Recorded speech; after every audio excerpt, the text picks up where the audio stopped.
Chamundeshwara temple దగ్గర రొయ్యలు కొంటున్నాం. అది గుంటల దగ్గర 2 స్టార్టర్లు, 8 కేబుళ్ళు, 3 మోటార్లు పోయినాయి.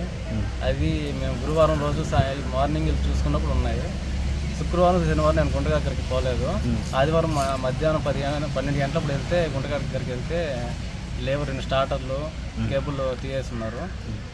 ఈ మధ్య గుంటల దగ్గర దొంగతనాలు ఎక్కువగా జరుగుతున్నాయి. ఇప్పుడే మన ఇందుకూరుపేట పోలీస్ స్టేషన్కి వచ్చి కంప్లైంట్ ఇచ్చాను. సార్ వచ్చి ఈవినింగ్ వచ్చి ఎంక్వైరీ చేస్తా అన్నారు. ఈ మధ్య ఏంటంటే రొయ్యల గుంటల దగ్గర దొంగతనాలు ఎక్కువ జరుగుతున్నాయి. ఆక్వా రైతులు చాలా ఇబ్బంది పడుతున్నారు. మోటార్లు, స్టార్టర్లు ఈ మధ్య అయితే చాలా మంది పోయినాయి. ఆక్వా రైతుల గుంటల మీద దొంగతనాలు ఎక్కువగా జరుగుతున్నాయి. దొంగల్ని త్వరగా పట్టుకోండి.